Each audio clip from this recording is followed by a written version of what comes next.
बिस्मिल्लाहिर्रहमानिर्रहीम। मालाबार की एक बंदरगाह पर चंद अरब ताजरों ने जुबैर का खैर मकदम किया और गुज़िश्ता तवील सफ़र में थके हुए मुसाफिरों को 4 दिन के लिए अपने पास ठहरा लिया। उन 4 दिनों में सरनदीप यानी श्रीलंका के राजा के नकद तहाइफ की खबर दूर दूर तक पहुंच चुकी थी।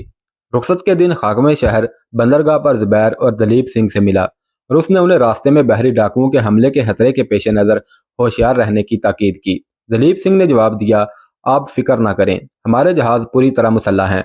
तीसरे दिन मस्तूल पार से दोनों जहाज़ों के पहरेदारों ने यके बाद दीगरे उफक पर शुमाल की तरफ इशारा करते हुए 2 जहाज़ों की आमद का पता दिया, पर जहाज रान परेशान होकर तख्ता जहाज पर खड़े हो गए। दलीप सिंह का जहाज आगे था। वो अपने जहाज को रोकने का हुक्म देकर जुबैर का जहाज करीब आने का इंतजार करने लगा। जब दोनों जहाज एक दूसरे के बहुत थोड़े फासले पर खड़े हो गए तो दलीप सिंह ने कहा, मुमकिन है वो जहाज बहरी डाकुओं के ना हों, लेकिन हमें मुकाबले के लिए तैयार रहना चाहिए। आप अपना जहाज मगरब की तरफ ले जाएं, मैं इनसे निमट लूंगा। जुबैर ने जवाब दिया, नहीं, हम खतरे में आपका साथ नहीं छोड़ सकते। दलीप सिंह ने कहा, मुझे आपकी हिम्मत पर शुबा नहीं है, लेकिन हमारी सबसे पहली जिम्मेदारी बच्चों की जान बचाना है। जुबैर ने जवाब दिया, अगर वो वाकई बहरी डाकू हैं तो मुमकिन है कि मगरब की तरफ से भी उन्होंने हमारा रास्ता रोक रखा हो। इस सूरत में भाग निकलने की बजाय लड़ना कम खतरनाक होगा और हमसे यह भी नामुमकिन है कि हम अपने दोस्तों की जानें खतरे में छोड़कर भाग जाएं। आपकी मर्जी, ताहम औरतों को हुक्म दें कि वो नीचे चली जाएं। दलीप सिंह ये कहकर अपने साथियों को हदायत देने में मसरूफ हो गया। जुबैर ने खालिद से कहा, खालिद, तुम औरतों और बच्चों को नीचे ले जाओ। दोनों जहाज़ों के मलाह कील कांटे से लेस होकर दूर से आने वाले जहाज़ों को देखने लगे। कुछ देर के बाद दलीप सिंह एक जहाज़ का स्याह झंडा पहचान कर चिल्लाया, ये बहरी डाकुओं के जहाज़ हैं, मुकाबले के लिए तैयार हो जाओ। जुबैर ने अपने साथियों से मुखातिब होकर कहा, भाइयों, ये औरतें और बच्चे हमारे पास अमानत हैं, हमें इन्हें सलामती से बसरा पहुंचाना है। अगर हम पर उनकी हिफाजत की जिम्मेदारी ना होती तो हमारा तरीका जंग इस तरीके से मुख्तलिफ होता जो मैंने अब तजवीज़ किया है। मैं एक खतरनाक मुहिम के लिए तुम में से 2 रज़ाकार चाहता हूँ। इस पर सबसे पहले खालिद और उसके बाद तमाम मलाहों ने यके बाद दीगरे अपने नाम पेश किए। जुबैर ने कहा, इस काम के लिए 2 बेहतरीन तिराक दरकार हैं। मैं ये काम इब्राहिम और उमर को सौंपता हूँ। जुबैर की हदायत पर दोनों जहाज़ों से 2 कश्तियाँ समुंदर में उतार दी गईं और उनके साथ बादबान बांधे गए। दलीप सिंह के जहाज़ पर हाथियों के लिए खुश्क घास मौजूद थी। मलाहों ने उसके चंद घट्टे उतार कर कश्तियों पर लादे। इब्राहिम और उमर हाथों में जलती हुई मशअलें लेकर कश्तियों पर सवार हो गए। उसके बाद जुबैर और उसके साथी तरकिश और कमाने संभाल कर हमला आवरों के करीब आने का इंतजार करने लगे। अगले जहाज का रुख दलीप सिंह के जहाज से ज्यादा जुबैर के जहाज की तरफ था। उमर और इब्राहिम की कश्तियां एक लंबा चक्कर काटकर हमला आवरों के अकब में पहुंच चुकी थी। जुबैर एक सिरे से दूसरे सिरे तक भागता हुआ अपने साथियों को हदायत दे रहा था। हमलावर जहाज ने करीब आते ही जुबैर के जहाज पर तीर बरसाने शुरू कर दिए और एक तीर सन से जुबैर के सर के करीब से गुजर गया। उसके साथ ही उसे एक नुस्वानी आवाज सुनाई दी, आप किसी महफूज जगह बैठ जाइए, हम दुश्मन के तीरों की जद में आ चुके हैं। जुबैर ने चौंक कर पीछे देखा। नाहीद तीरों कमान हाथ में लिए खड़ी थी। आंखों के सिवा उसका बाकी चेहरा निकाब में छुपा हुआ था। जुबैर ने कहा, तुम यहाँ क्या कर रही हो, जाओ नीचे। नाहीद ने इत्मीनान से जवाब दिया, आप मेरी फिक्र ना करें, मैं तीर चलाना जानती हूँ। ये कहकर वो आगे बढ़कर एक सिपाही के करीब बैठ गई। कुछ देर तीरों की लड़ाई होती रही। लुटेरे ज्यादा करीब पहुंचकर जलते हुए तीर फेंकने लगे। दूसरी तरफ से जुबैर की हदायत के मुताबिक इब्राहिम और उमर ने अपनी कश्तियां सीधी लुटेरों के जहाजों की तरफ छोड़ दी और करीब पहुंचकर जलती हुई मशअलों से घास को आग लगाई और खुद पानी में कूद गए। लुटेरे जो हाथ में कमंदे लिए अपने हरीफ के जहाजों पर कूदने के लिए तैयार खड़े थे, बदहवास होकर कश्तियों की तरफ मुतवज्जे हुए। हवा के झोंकों ने कश्तियों से आग के शोलों को जहाजों के बादबानों तक पहुंचा दिया। आन की आन में लुटेरों के दोनों जहाजों पर आग बेकाबू हो चुकी थी और वो चीखते चिल्लाते समुंदर में छलांगे लगा रहे थे। उसके साथ ही दलीप सिंह और जुबैर के आदमी तीर बरसा रहे थे। जुबैर ने लुटेरों का एक जहाज अपने जहाज के बिल्कुल करीब आता देखकर आग के खतरे से बचने के लिए लंगर उठाने का हुक्म दिया, लेकिन इतनी देर में 8-10 लुटेरे कमंदे डालकर जुबैर के जहाज पर कूदने में कामयाब हो चुके थे।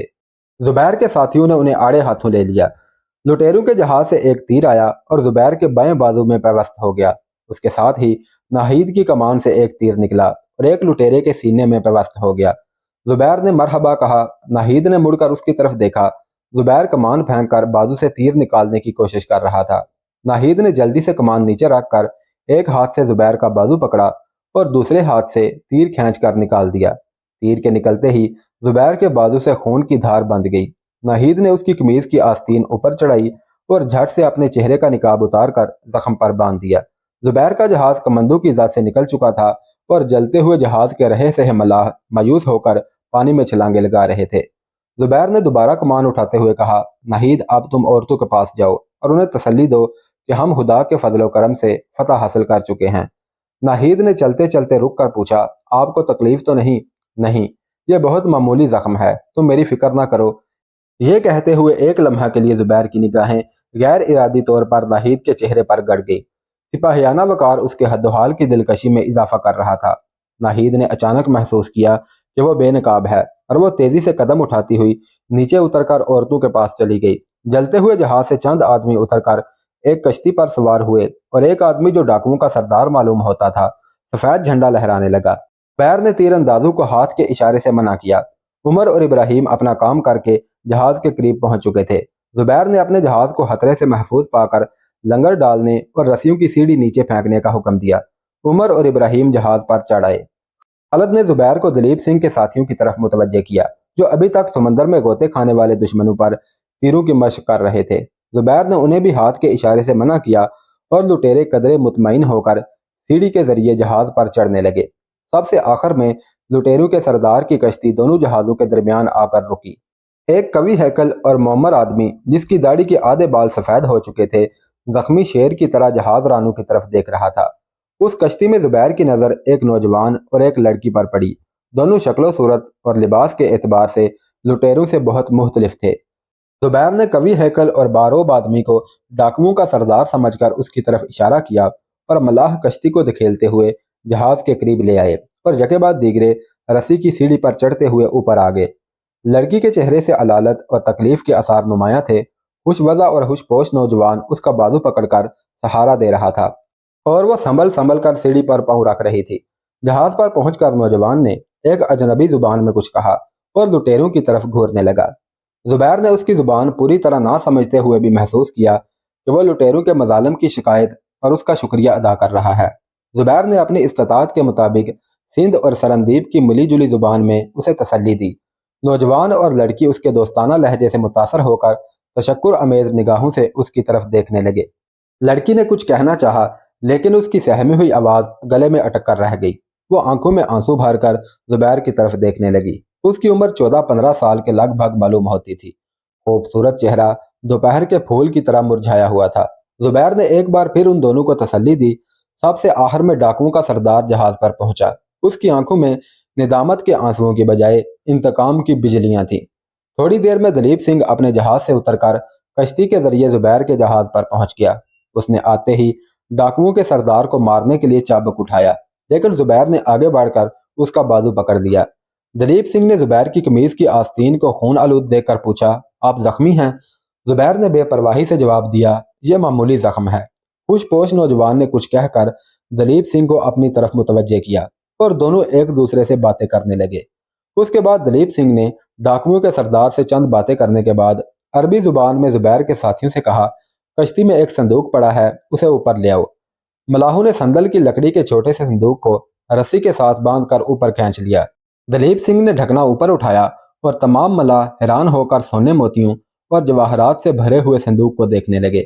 जुबैर के इस्तफसार पर दलीप सिंह ने होशपोश नौजवान से चंद सवालात और पूछे और उसने अपनी आप बीती इस तरह सुनाई। नौजवान का नाम जयराम था और वह काठियावाड़ के एक आली नस्ब राजपूत खानदान का चश्मो चिराग था। अवाइल शबाब में उसे शोहरत और नामवरी का शौक सरजमीन सिंध तक ले गया। बरहमानाबाद के एक मेले में उसने तीरंदाजी में अपने कमालात दिखाकर सिंध के राजा को अपना कदरदान बना लिया। राजा ने उसे अपनी फौज में एक मामूली ओहदा देकर अपने पास रख लिया। 2 साल की खिदमत गुजारी के बाद जयराम ने देबल के नायब हाकिम की जगह हासिल कर ली। देबल में आए हुए उसे एक हफ्ता ना हुआ था कि घर से उसे अपने बाप की वफात और माँ की अलालत की खबर मिली और वो चंद माह की रुखसत लेकर काठियावाड़ पहुंचा। घर पहुंचने के 10 दिन बाद उसकी वालदा भी चल बसी। घर में अब सिर्फ उसकी एक छोटी बहन माया देवी थी। जयराम ने रिश्तेदारों की नसीहत और माया देवी के आंसुओं से मुतासर होकर वापस सिंध जाने का ख्याल छोड़ दिया। لیکن 4 ماہ گھر میں قیام کرنے کے بعد اسے اپنی پرسکون زندگی تلخ محسوس ہونے لگی، اور ایک دن اس نے کاٹیا وار کے راجا کی خدمت میں حاضر ہو کر ملازمت کی درخواست کی۔ یہ وہ زمانہ تھا جب سندھ کے راجا نے اپنا حلقہ اقتدار وسیع کرنے کے لیے پڑوس کی چھوٹی چھوٹی ریاستوں سے چھیڑ چھاڑ شروع کر رکھی تھی، اور خود مختار سردار اور راجے اسے اپنا طاقتور ہمسایہ تسلیم کرنے کے ثبوت میں اپنی آمدنی کا کچھ حصہ اس کی نظر کیا کرتے تھے۔ کاٹیا وار کے راجا کو اگرچہ براہ راست سندھ کے راجا سے کوئی خطرہ نہ تھا، تاہم وہ کچھ سونے اور چاندی کے عوض اسے اپنا دوست بنانا غنیمت سمجھتا تھا۔ جے رام کو اپنے دربار میں کوئی عہدہ دینے کی بجائے اس نے سندھ میں اس کے اثر و رسوخ سے فائدہ اٹھانا زیادہ مناسب خیال کیا، اور اسے سونے جواہرات اور موتیوں کا ایک صندوق دے کر سندھ کے راجا کی خدمت میں بھیج دیا۔ جے رام کو یقین تھا کہ راجا داہر اسے واپس نہ آنے دے گا، اس لیے اس نے اپنی اکیلی بہن مایا دیوی کو گھر چھوڑنا مناسب نہ سمجھا۔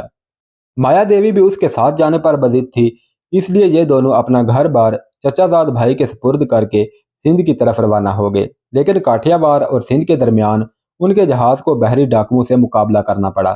اس کے ساتھی بہادری سے لڑے، لیکن ڈاکوؤں کے سامنے ان کی پیش نہ گئی۔ ڈاکوؤں نے جواہرات کے صندوق پر قبضہ کر لیا۔ جے رام اور مایا دیوی کے سوا ان کے باقی ساتھی کو سمندر کے کنارے لا کر آزاد کر دیا۔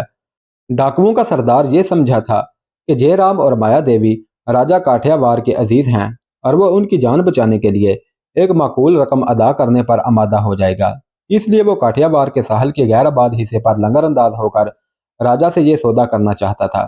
لیکن ان کے ایک جاسوس نے اسے سرندیپ کے جہازوں کی آمد کی خبر دی، اور اس نے کاٹیا وار ٹھہرنے کے بجائے مالا بار کا رخ کیا۔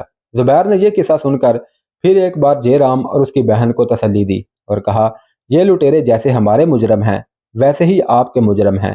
میں نے ابھی تک یہ فیصلہ نہیں کیا کہ انہیں کیا سزا دی جائے، تاہم میں یہ جانتا ہوں کہ آپ کے ملک میں انہیں کیا سزا دی جاتی ہے۔ جے رام نے جواب دیا، ایسے ظالم ڈاکوؤں کے لیے ہمارے قانون میں اور آپ کے قانون میں رحم کی کوئی گنجائش نہیں ہے۔ تاہم جب ان لوگوں سے آپ کا مقابلہ ہوا تھا تو مجھے اور میری بہن کو جہاز کے ایک کونے میں بند کر دیا گیا تھا، اور جہاز کو آگ لگ جانے کے بعد یہ لوگ ہمیں وہیں چھوڑ دینا چاہتے تھے۔ اپنے لیے میں شاید ان سے رحم کی درخواست نہ کرتا، لیکن اپنی بہن کے لیے مجھے عاجز ہونا پڑا، اور ان لوگوں نے ہمیں کشتی پر سوار کرنے سے پہلے یہ وعدہ لیا کہ میں آپ سے ان لوگوں کی جان بخشی کے لیے سفارش کروں گا۔ میرا یہ مطلب نہیں کہ انہیں آزاد چھوڑ دیا جائے، میں انہیں صرف موت کی سزا سے بچانا چاہتا ہوں، لیکن یہ ضروری ہے کہ جب تک ان کے راہ راست پر آ جانے کا اطمینان نہ ہو انہیں قید میں رکھا جائے۔ مایا دیوی علالت کی وجہ سے دیر تک کھڑی نہ رہ سکی، اس نے اپنے بھائی سے کچھ کہا، اور پیشتر اس کے کہ وہ کوئی جواب دیتا، دلیپ سنگھ نے کہا، اوہو، ہمیں یہ معلوم نہ تھا کہ آپ کی بہن علیل ہیں۔ خالد بیٹا، انہیں اپنی بہن کے پاس لے جاؤ۔ خالد آگے بڑھا اور مایا دیوی اپنے بھائی کی طرف دیکھنے لگی۔ جے رام نے دلیپ سنگھ سے پوچھا، اس جہاز پر عورتیں بھی ہیں؟ جی ہاں، آپ کی بہن کو کسی قسم کی تکلیف نہ ہوگی۔ بیٹی جاؤ، تم آرام کرو۔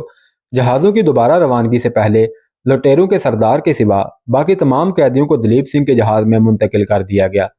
زبیر نے دلیپ سنگھ سے تاکید کی کہ جب تک ان کی سزا کا فیصلہ نہ ہو ان کے ساتھ بدسلوکی نہ کی جائے۔ ڈاکوؤں کے سردار کو اس کے ساتھیوں کی نیک چلنے کی ضمانت کے طور پر زبیر نے اپنے جہاز پر ٹھہرا لیا۔ جے رام نے اپنی بہن کی علالت کے پیش نظر زبیر کے جہاز پر رہنا پسند کیا۔ خالد نے مایا دیوی کو ناہید کے پاس پہنچا دیا۔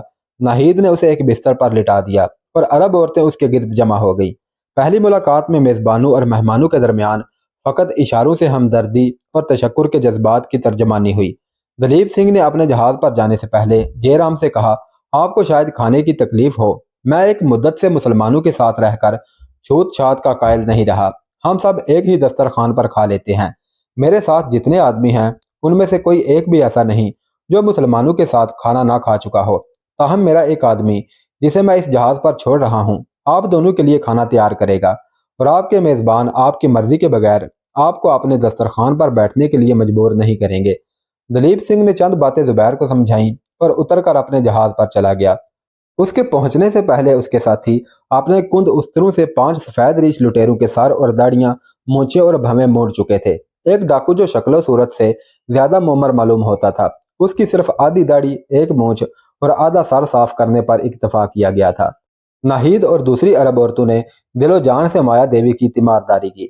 موسمی بخار کے لیے ناہید سرندیپ سے چند جڑی بوٹیاں اپنے ساتھ لائی تھی، ان کے استعمال سے مایا دیوی 3-4 دن میں تندرست ہو گئی۔ زبیر نے اپنے بازو کے زخم کو معمولی سمجھ کر شروع میں چند دن پرواہ نہ کی، لیکن مرطوب ہوا کے باعث زخم میں تیسرے دن پیپ پڑ گئی اور اسے درد کی شدت اور بخار کی وجہ سے چند دن بستر پر لیٹنا پڑا۔ دلیپ سنگھ کئی بار اپنا جہاز چھوڑ کر اس کی تیمارداری کے لیے آیا۔ علی، خالد اور ہاشم ناہید اور دوسری عرب عورتوں کو ہر آن اس کی حالت سے باخبر رکھتے۔ جے رام ہر وقت اس کے پاس بیٹھا رہتا۔ مایا دیوی ایک عورت کی ذکاوت کی حس کی بدولت ناہید کے مغموم اور پریشان رہنے کی وجہ سمجھ چکی تھی۔ وہ اپنے بھائی کی موجودگی میں بھی کبھی کبھی زبیر کو دیکھنے آتی اور واپس آ کر اشاروں اور عربی کے چند ٹوٹے پھوٹے الفاظ میں، جنہیں وہ دن رات عرب عورتوں کے صحبت میں رہ کر یاد کر چکی تھی، ناہید کو تسلی دیتی۔ ایک شام زبیر کی حالت قدرے محدود تھی۔ دلیپ سنگھ آیا اور زخم کی مرہم پٹی کرنے کے بعد چلا گیا۔ رات کے وقت مطلع ابر آلود تھا اور ہوا تیز تھی۔ اللہ اپنی اپنی جگہ پر متعین تھے۔ جے رام، خالد اور علی زبیر کی تیمارداری کر رہے تھے۔ عرب عورتیں عشاء کی نماز کے لیے اٹھیں اور مایا دیوی اپنے بھائی سے زبیر کا حال پوچھنے چلی گئی۔ جب ناہید نماز سے فارغ ہو کر زبیر کی صحت کے لیے دعا کر رہی تھی، خالد نے آ کر بتایا کہ زبیر بے ہوش ہے۔ ایک عمر رسیدہ عورت نے کہا، ہمارے تمام آدمی آندھی کی وجہ سے جہاز پر مصروف ہیں، ہمیں ان کے پاس ضرور جانا چاہیے۔ تمام عورتیں اٹھ کر زبیر کے پاس پہنچی۔ مایا دیوی نے انہیں دیکھ کر اپنے بھائی کی طرف اشارہ کیا اور وہ اٹھ کر باہر چلا گیا۔ جے رام نے کئی راتیں آنکھوں میں کاٹی تھیں۔ وہ باہر نکلتے ہی جہاز کے ایک کونے میں لیٹ کر گہری نیند سو گیا۔ آدھی رات کے وقت زبیر کا بخار قدرے کم ہوا اور ناہید اور مایا دیوی کے علاوہ باقی عورتیں اپنے کمرے میں چلی گئیں۔ خالد اور علی وہیں لیٹ گئے۔ رات کے تیسرے پہر زبیر نے آنکھیں کھولیں اور شمع کی روشنی میں مایا دیوی اور ناہید کو دیکھ کر پوچھا، آپ یہاں جائیں، آرام کریں۔ ناہید کا مرجھایا ہوا چہرہ خوشی سے چمک اٹھا اور اس نے سوال کیا، آپ اب کیسے ہیں؟ میں اب ٹھیک ہوں، مجھے پانی دیجیے۔ مایا دیوی نے اٹھ کر سراہی سے پانی کا پیالہ بھرا اور ناہید کے ہاتھ میں دے دیا۔ ناہید نے ہچکچاتے ہوئے ایک ہاتھ سے زبیر کے سر کو سہارا دے کر اٹھایا اور دوسرے ہاتھ سے پانی کا پیالہ اس کے ہونٹوں سے لگا دیا۔ زبیر نے پانی پی کر پھر تکیے پر سر رکھ دیا اور ناہید سے کہا، ان کے بھائی نے میرے لیے بہت تکلیف اٹھائی، وہ اب کہاں ہے؟ وہ باہر سو رہے ہیں، آپ بھی جا کر سوئیں، مجھے اب آرام ہے۔ دلیپ سنگھ کے نئے مرہم نے بہت فائدہ کیا ہے۔ چند دنوں کے بعد زبیر چلنے پھرنے کے قابل ہو گیا۔ عربوں کا اخلاق جے رام کو بہت متاثر کر چکا تھا۔ زبیر سے اس کا انس انتہائی درجے کی عقیدت اور محبت کی حد تک پہنچ چکا تھا۔ وہ زبیر سے عرب کے تازہ حالات کے متعلق کافی واقفیت حاصل کر چکا تھا۔ عربوں کے نئے دین میں انسانی مذہبات کے تحول نے اسے شروع میں بہت پریشان کیا، لیکن زبیر کی تبلیغ سے وہ جلد ہی اس بات کا قائل ہو گیا کہ دنیا بھر میں قیام امن کے لیے تمام اقوام کا کسی ایسے دین کو قبول کرنا ضروری ہے جو ہر انسان کو مساوی حقوق دیتا ہو، جو تمام انسانوں کو رنگ و خون اور نسل سے نہیں بلکہ اعمال سے پہچانتا ہو۔